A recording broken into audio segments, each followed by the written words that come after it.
வணக்கம். நேற்று நைட்டு திடீர்னு ஒரு ட்வீட்டு மோடி போடுறாரு, ட்ரம்ப் போடுறாரு, அதுக்கு பின்னாடியே மோடி போடுறாரு.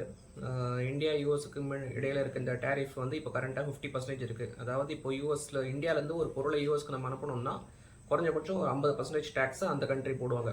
ஸோ நம்ம இந்த ஒரு 50% டேக்ஸுங்கிறது லாஸ்ட் ஒரு 6 மாதமாக இருக்குது, ஆகஸ்ட்லேருந்து இருக்குது. திடீர்னு வந்து ட்ரம்ப் சொல்கிறாரு, நாங்களும் இந்தியாவும் இது ஒரு உடன்படிக்கைக்கு வந்துட்டோம், இனிமேட்டு டேக்ஸ் வந்து 50லேருந்து 18% குறையுது அப்படின்னு சொல்லிட்டு. ஸோ இது எங்கே ஸ்டார்ட் ஆச்சு, என்ன பிரச்சனை இது அப்படின்னு ஒரு ப்ரீஃப் டைம்லைன் பார்க்குறது தான் இந்த ஒரு சின்ன வீடியோ. ஜனவரி 25ல ட்ரம்ப் பிரசிடெண்ட்டாக பதவி ஏற்றுக்கிறாரு. ஸோ மோஸ்ட் ஆஃப் எல்லா கேபிட்டலிஸ்ட்டுமே ரொம்ப ஹாப்பி. ஓகே, ட்ரம்ப் வந்துட்டார், அவர் இண்டஸ்ட்ரிக்கு நிறைய ஹெல்ப் பண்ணுவார், எக்கானமிக் ஹெல்ப் பண்ணுவார், ஒரு கேபிட்டலிஸ்ட் பேசிக்கலாம். ஸோ நிறையா பிஸ்னஸ் ஓரியன்ட் ஒரு மைண்ட் அப்படி இருப்பார் அப்படின்னு யோசிச்சாங்க. ஆனால் பார்த்தீங்கன்னா ஏப்ரல் என்ன ஆச்சுன்னா ஒரு ரெசிப்ரோக்கல் டேரிஃப் அப்படின்னு சொல்லிட்டு ஒரு கான்செப்டை ட்ரம்ப் கொண்டு வர்றாரு. என்ன சொல்கிறாருன்னா, எல்லா கண்ட்ரியும் அவங்களோட பொருளை அமெரிக்காவுக்கு இம்போர்ட் பண்ணுறாங்க, அமெரிக்காவுக்கு கொண்டு வராங்க. ஆனால் நாங்கள் வந்து இதே மாதிரி எங்களோட பொருட்களை கொண்டு போய் அந்த கண்ட்ரியில் கொடுக்கணுன்னா ரொம்ப அதிகமான டேக்ஸ் இருக்குது. ஸோ எல்லாருமே அமெரிக்காவை யூஸ் பண்ணிக்கிறாங்களே தவிர அமெரிக்கா வந்து நிறைய டேக்ஸ் பே பண்ண வேண்டியதாக இருக்குது. ஸோ ஏப்ரல் மாதம் 2ஆம் தேதி இந்த ரெசிப்ரோக்கல் டேரிஃப்ங்கிற கான்செப்டை ட்ரம்ப் கொண்டு வராரு. இதில் என்ன ஆச்சுன்னா, இந்தியாவுக்கு 26% டேரிஃப் அப்படிங்கிற மாதிரி கொண்டு வந்துட்டார். அதுக்கப்புறம் லேட்டராக அது 25 அப்படின்னு மாற்றிக்கிட்டாங்க. ஸோ 25% டேரிஃப் இந்தியா மட்டும் இல்லை, எல்லா கண்ட்ரிக்கும் போட்டாங்க. ஸோ இந்தியாவுக்கு வந்து அது 25% அந்த ரேட்டில் இருந்துச்சு. இதுக்கப்புறம் ஒரு 10 நாள், ஏப்ரல் 10th நினைக்கிறேன், ஏப்ரல் 10th என்ன ஆச்சுன்னா, ஓகே இப்போ ஒரு 90 days நம்ம பாஸ் பண்ணிக்கலாம் இந்த ரேட்டை.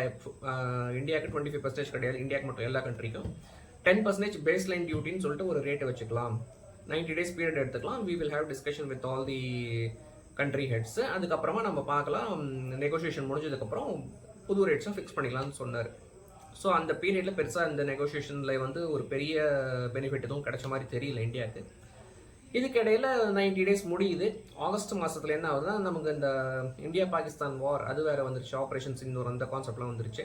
அந்த டைமில் ட்ரம்ப் வந்து அகெயின் நான் வந்து உங்களுக்கு மீடியேட் பண்ணுறேன், உங்களுக்கு சண்டைக்கு ஒரு மீடியேஷனுக்கு நான் ஹெல்ப் பண்ணுறேன் அப்படிங்கிறாரு. இந்தியா என்ன சொல்லிட்டாங்க, எனக்கு தேவையில்லை, எங்கள் பிரச்சனையை நாங்கள் பார்த்துக்குறோம், உங்களோட சப்போர்ட் எங்களுக்கு தேவையில்லை, உங்களோட மீடியேஷன் எங்களுக்கு தேவையில்லை அப்படிங்கிற மாதிரி சொல்லிட்டாங்க. ஸோ இது வந்து நெகோசியேஷனில் அகெயின் ஒரு பின்னடைவு.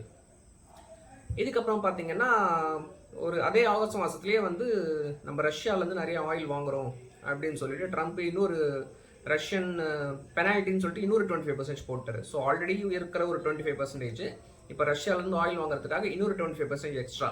ஸோ இது ரெண்டுத்தையும் போட்டு இந்தியாவிலேருந்து நம்ம ஒரு பொருள் இப்போ அமெரிக்காவில் எக்ஸ்போர்ட் பண்ணோன்னா 50% டேக்ஸ் அமெரிக்காவில். ஸோ நம்மளோட மேஜர் பிஸ்னஸ், அமெரிக்காவுக்கும் இந்தியாவுக்குமான மேஜர் பிஸ்னஸ் எது அடிபட்டுச்சுன்னா, டெக்ஸ்டைல் இண்டஸ்ட்ரி, ஜுவல்லரி, அப்புறம் லெதர் இண்டஸ்ட்ரி, இந்த இண்டஸ்ட்ரி எல்லாமே ரொம்ப அடிபட்டுச்சு. இதோட இம்பேக்ட் வந்து உங்களுக்கு லாஸ்ட் டிசம்பர் குவார்ட்டரில் வந்த ஜிடிபி டேட்டா பார்த்தாலே தெரியும், ரொம்ப அடி வாங்கிச்சு. அதனால தான் இந்த ஜிஎஸ்டியில் செப்டம்பர் அக்டோபரில் நிறைய பெனிஃபிட்லாம் கொண்டு வந்தோம், ஜிஎஸ்டி ரேட்ஸ் நிறையா குறைச்சதெல்லாம் அதோட சேர்ந்து வந்த விஷயங்கள் தான். ஸோ இப்படியே போயிட்டு இருந்தது. திடீர்னு அன்எக்ஸ்பெக்டடாக இப்போது நேற்று பார்க்கும்போது என்ன சொல்கிறாங்கன்னா, ஓகே இப்போ வந்து 18% டேரிஃப் இந்தியாவுக்கு போட்டிருக்கோம் அப்படின்னு சொல்லிட்டு. ஸோ இந்த ட்ரேட் டீலில் முக்கியமான விஷயம் என்னென்னு பார்த்தீங்கன்னா, இந்த புது டீலோட பேசிக் 3 pillars அப்படின்னு பார்த்தீங்கன்னா என்னன்னு பார்த்தீங்கன்னா, ஒன்று வந்து India has to buy minimum $500 billion of products. அது கோலாக இருக்கலாம், டிஃபென்ஸ் ஐட்டமாக இருக்கலாம், இல்லை அக்ரிகல்ச்சர் ஐட்டமாக இருக்கலாம், என்ன வேணா இருக்கலாம். ஆனால் குறைஞ்சபட்சம் $500 billion நம்ம யூஎஸ் கிட்டேருந்து வாங்கணும். இது கண்டிஷன் 1. ரெண்டாவது பார்த்தீங்கன்னா, இந்தியா ரஷ்யா கிட்டேருந்து ஆயில் வாங்குறத கம்ப்ளீட்டாக நிறுத்தணும்.